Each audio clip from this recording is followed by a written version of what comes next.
Good evening and thank you for joining us on 13 Plus tonight. I'm Mary Coleman. Let's jump into the topic of discussion for this evening. We've told you about fake reviews for products and services for a while now. Now the federal government is proposing a new rule to help you make better decisions. National consumer investigator Rachel DePompa finds out if those changes will really make a difference for you. And she shows us how companies are skirting the current law and bribing you to write some of those fake testimonials. Here's that story tonight. Robbie Comia loves traveling in his family's old Honda Odyssey van. This is an '07. He usually takes it for trips to see his mom. Mostly in Virginia Beach. We don't drive it that often. We have two other cars that we're usually driving to work.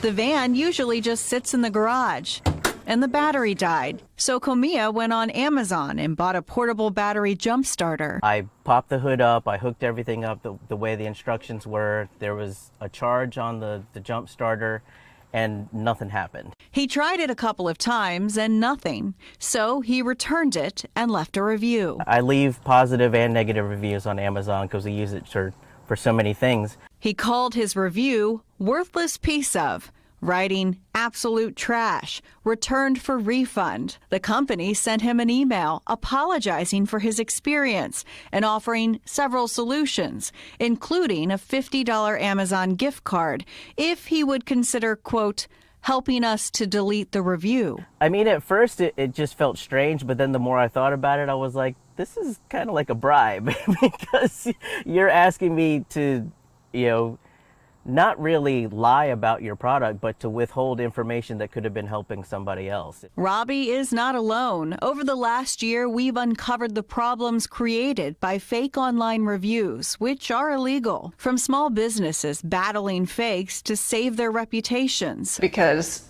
we don't know where they're coming from, we don't know why. To the people warning about deceptive reviews every day. This is organized. This does not happen organically. It looked like someone made it in a garage. We alerted tech giants to the social media groups dedicated to buying and selling phony reviews.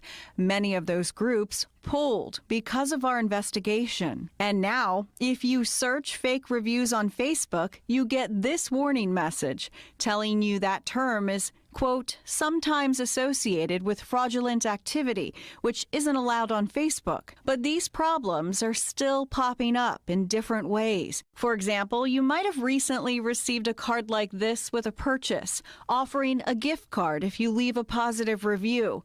Companies rely on those glowing write-ups. According to a study by internet marketing service Uberall, 90% of consumers use reviews before buying. 66% say fake reviews are a major problem. And take a look at this. A 2019 study by Uberall found even the slightest increase in a star rating can cause a 25% gain in customer engagement for a product.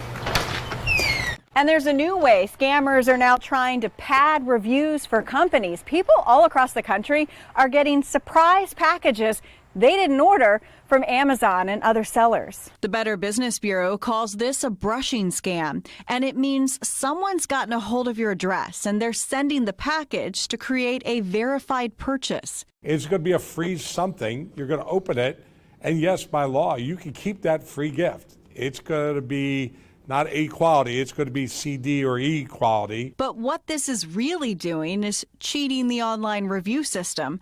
The scammers post a fake positive review to improve a product's rating, which means more sales.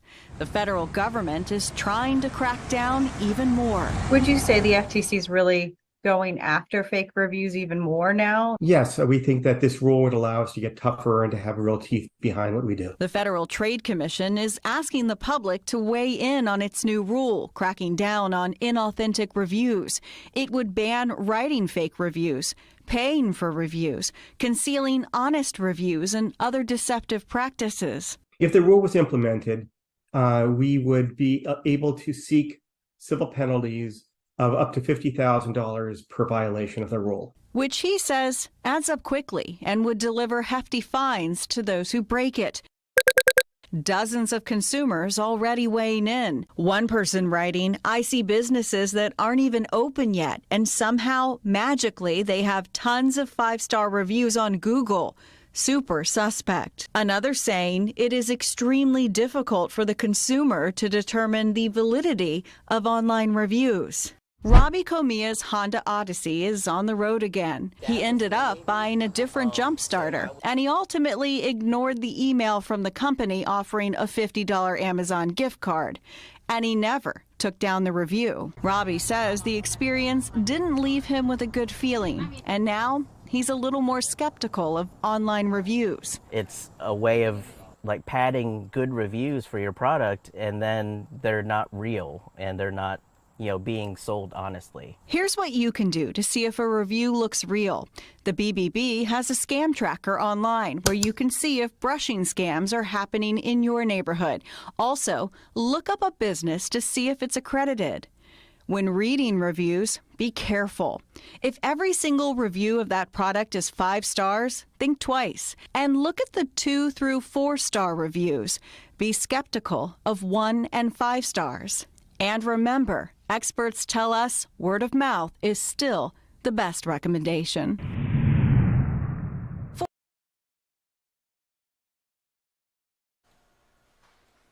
And Amazon says in 2022 it blocked more than 200 million suspected fake reviews.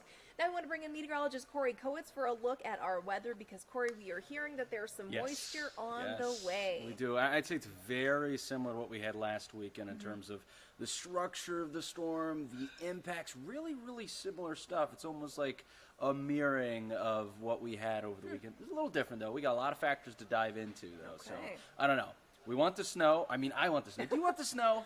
I'm speaking my bias here. Yeah, I'm not a snow girl. I'm a Southern Arizona girl. I guess it's subjective to each person. We have maybe some impacts that could be positive, maybe some that could be negative.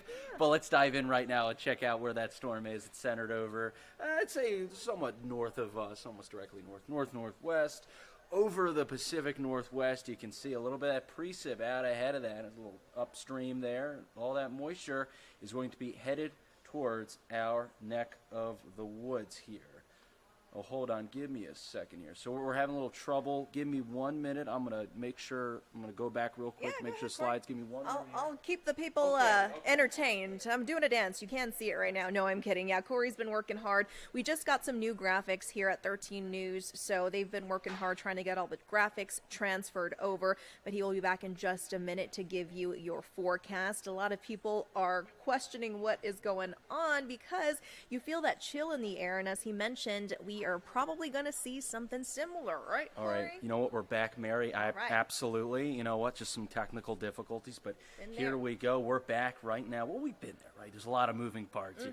But now, finally, long wait, let's check out that future radar for tomorrow. So here is what it is at 9 a.m. We're starting to see a little bit of that precip enter in from the north. So the first people that will be getting that precip in the beginning will be areas more to the north and northwest, and then by the time we get to, say, around noon, that's when we could really see it enter the region a little stronger as well. And now this time, I say this is a little bit of adjustment of the last storm. Again, it's going to be lined by a cold front coming in from the northwest, but this time the cold front is going to be behind the precip, not in front of it, right? So it's not going to keep getting colder as that precip comes through, which means, Mary, unfortunately, so here's what I think subjectively, unfortunately, we're probably not going to see the flakes in Tucson. Those snow levels won't be quite as low just because some of that colder air will be before the precip moves through. And it's a quick hitter like we had last time with that line of rain and snow at 2 o'clock. It mostly is out of the Tucson metro, more of an issue for areas to the south and east there by 2 o'clock with some more of that high elevation snow. But then really by 5 o'clock, Mary, say your rush hour as you headed to dinner, really the whole region should be dry. So here are the odds that you'll see that precip tomorrow. Very, very high odds, around 80-90% for most. Farther west, you push down to a 40% chance in a place like Ajo, but we're looking at pretty high chances here. And yes, snow. We saw that blue. It's like last time. We're going to get snow, but this time a little higher elevations. Sunrise Ski Resort. They could get a foot or more. Hannigan Meadow up near there. A little bit less, but hey, 8 to 12 inches. Alpine 6 to 8. Snowball, Arizona Snowball near Flagstaff, they could get a nice thumping, 4 to 8 inches. Summerhaven, very similar last storm where they saw 5 inches, well within that range, 4 to 6 is likely.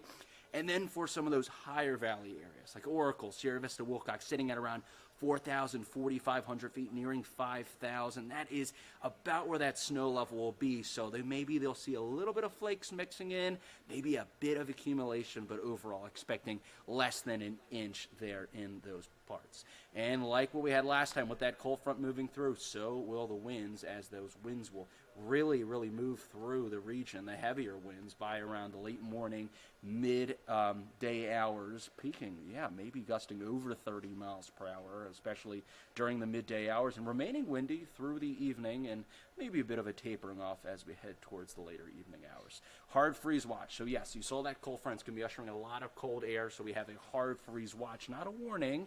It may turn into a warning. We'll let you know. We'll have a first alert action warning because of it. But as of now, just a watch in the blue, including a lot of Pima and Pinal County, including the Tucson Metro as well. And here's why. So this is for Thursday night into Friday morning. That's when that watch is, and it's because we're going to have low temperatures that look like this. 28 in Tucson. How about in the teens for some valley spots in Cochise County like Wilcox, Benson, and Douglas. Very cold, low temperatures. So overall, here is the headlines and what you should do.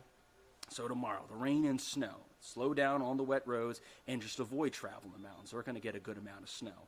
And they probably will be closed anyway, so don't even try it. Winds tomorrow. Strap down any loose objects or just bring them inside. Example, patio furniture, garbage cans, umbrellas, and that hard freeze that's going to possibly come in on the back end of that Thursday night through Friday morning. Protect the 4 Ps, and that's people. So people that are vulnerable, especially keep them inside. Pets, right? You're going to want to bundle them up or keep them inside as well. In plants, cover them up, but if you can, I'd certainly recommend bringing them inside again, and pipes. I think a good tip for pipes is opening the sink cabinets to expose them to a little more heated air. So those are kind of the big 3 threats that we have here. And here now is our 7-day forecast, and I think is this the debut of showing these graphics on the CTV? I was just telling them when you went to go check everything out these are our new graphics. Yeah, so pretty looking slick good stuff here. We got our first alert action day tomorrow with those wind and rain and snow chances.